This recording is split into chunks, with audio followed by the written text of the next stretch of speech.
Respecto a las otras malformaciones congénitas, una de ellas es la anemia falciforme o la anemia de células falciforme, en el que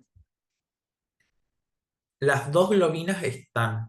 El tema es que, y voy a utilizar la próxima imagen, a nivel eh, de los aminoácidos, en vez de que haya un ácido glutámico, va a haber una valina, es decir, hay un reemplazo o un cambio de aminoácidos que hace que esta hemoglobina que tiene el ácido glutámico sea una hemoglobina normal, a que la que tiene la valina sea una hemoglobina S anormal.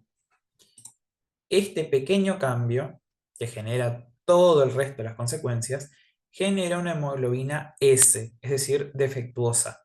Esta hemoglobina S lo que va a hacer es básicamente depositarse en lo que es la membrana de los glóbulos rojos, haciendo que éste también cambie su forma y pasa de ser un disco bicóncavo a ser una hoz, que en portugués es foice.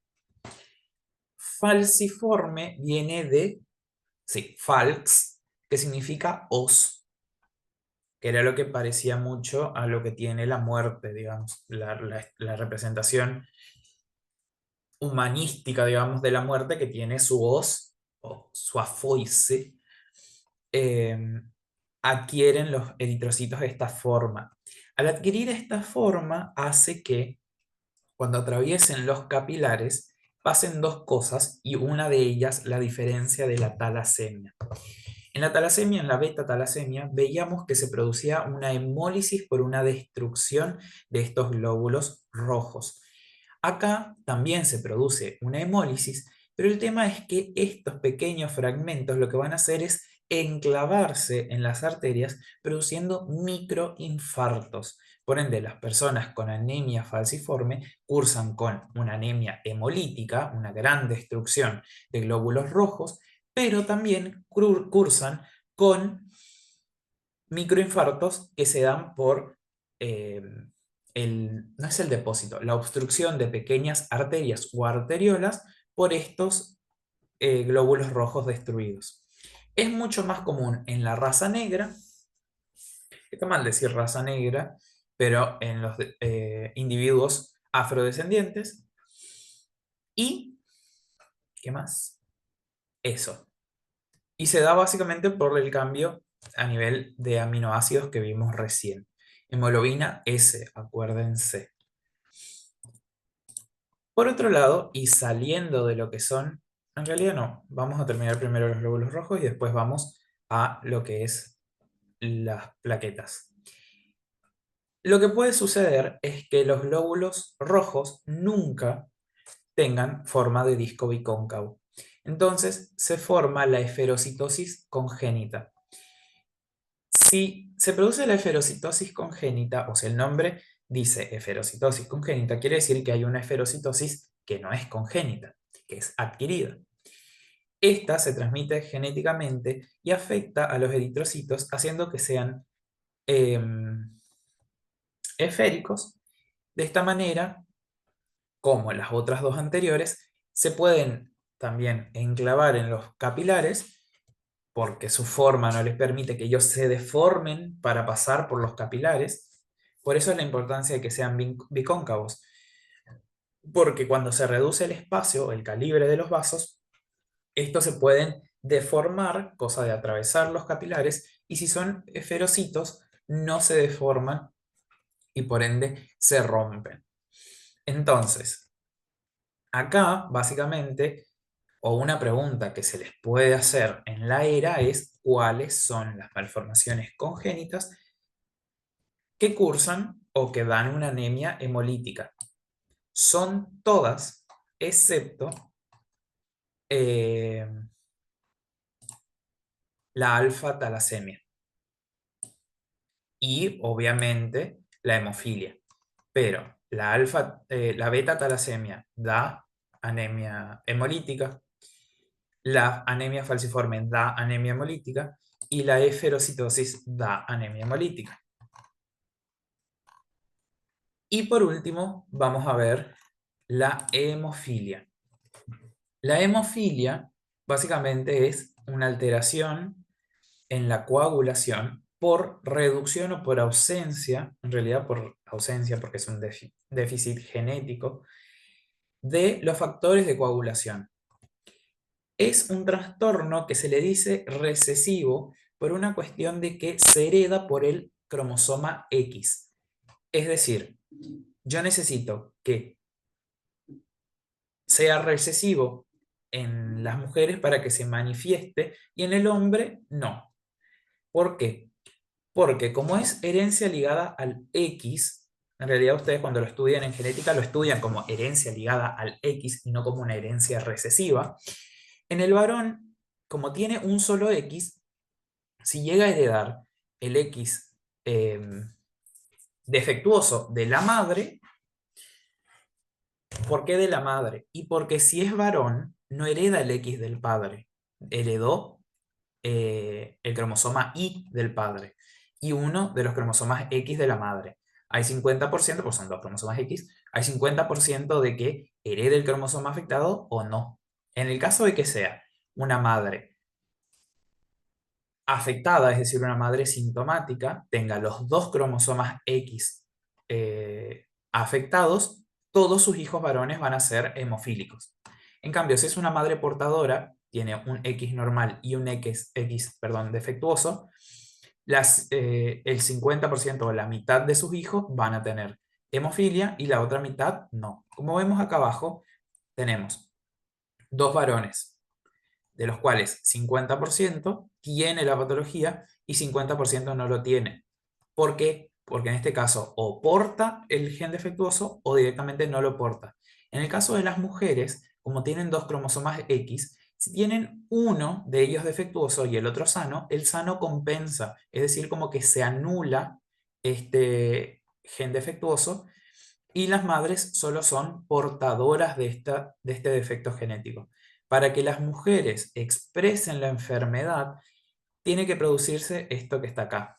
El padre tiene que ser hemofílico y la madre tiene que ser portadora mínimamente para que 50% de sus hijas tengan el X del padre heredado, que es hemofílico, que tiene el defecto, y el X de la madre también con el defecto. La otra lo que va a heredar es el X sano de la madre y el X defectuoso del padre.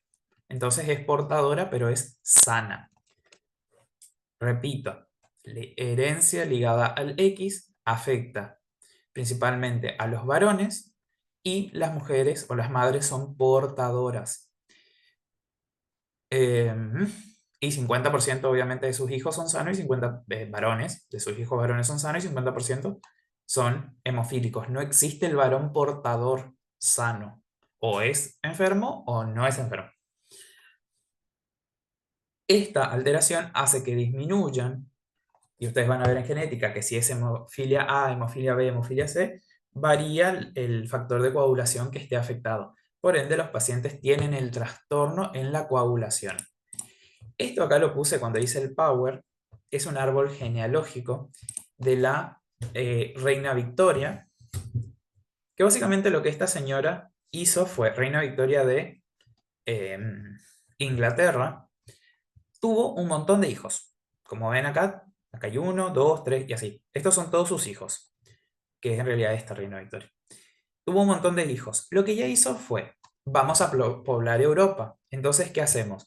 Nos vamos a asegurar de que nuestros hijos se casen con sus primos, cosa de que toda la familia de ella, o casi todas las familias imperiales o reales, tengan un miembro de la familia británica, es decir, uno de sus hijos. Al generar esto, se empezó a transmitir, porque la señora era portadora, se empezó a transmitir el gen defectuoso. Entonces tenemos el varón, que acá fue hemofílico, acá tenemos una portadora y acá tenemos una portadora.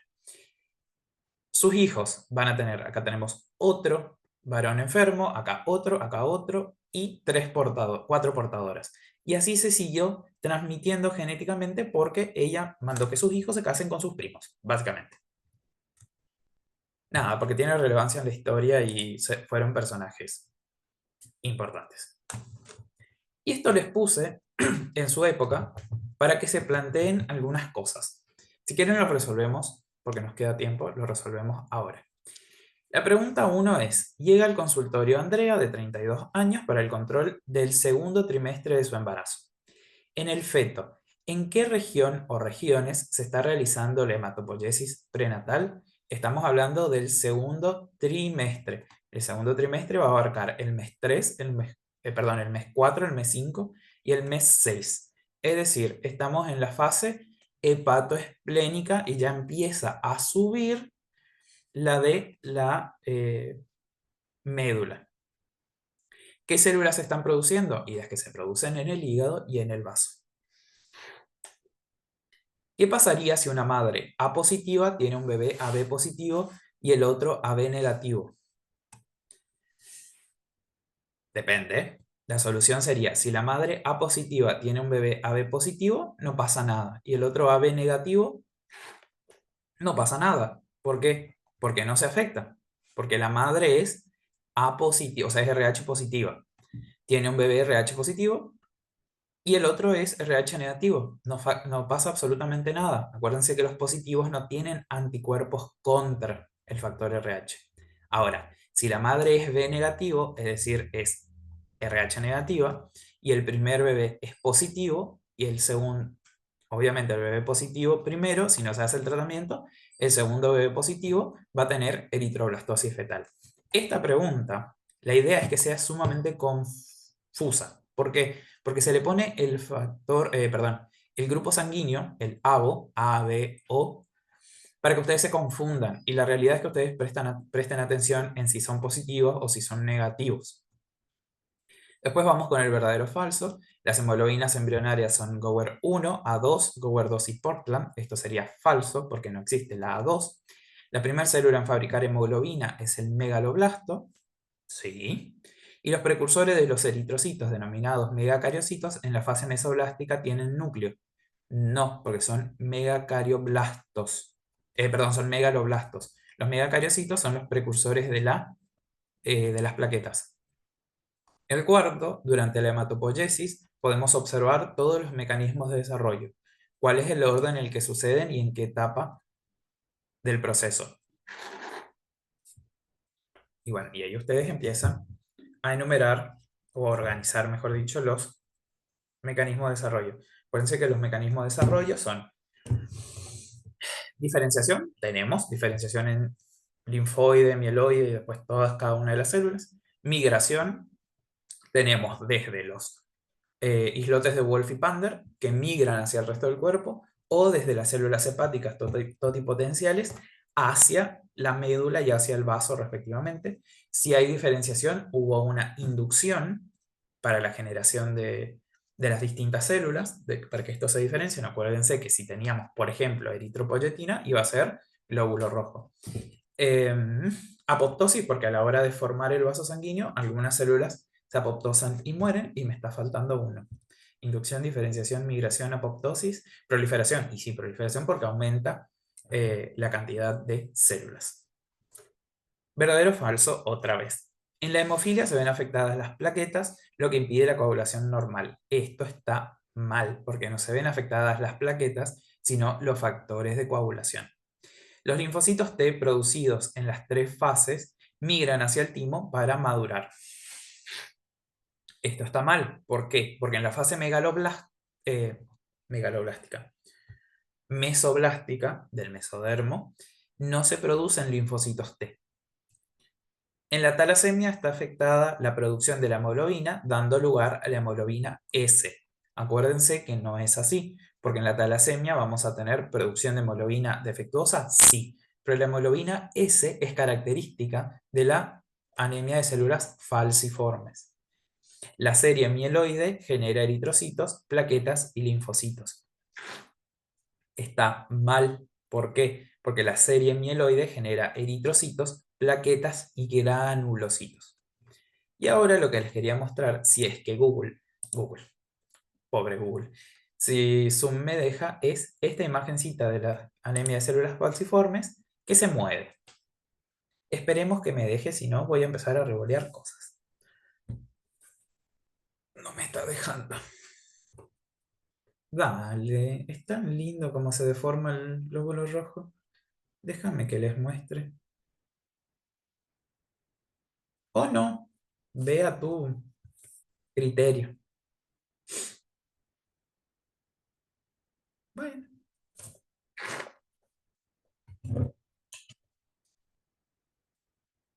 Ah, no, bueno, dale, buenísimo. Ahí estamos. Sí. A ver, sí, ven cómo se está. Hay una alteración en lo que es el citoesqueleto. No te vas a mover.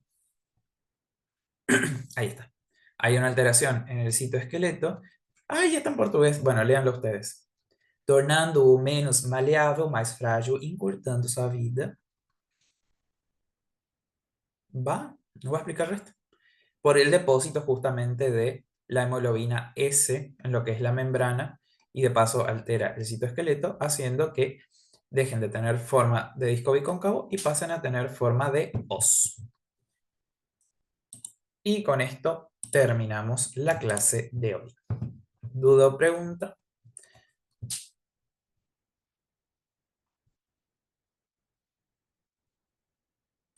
Asumo que no. Así que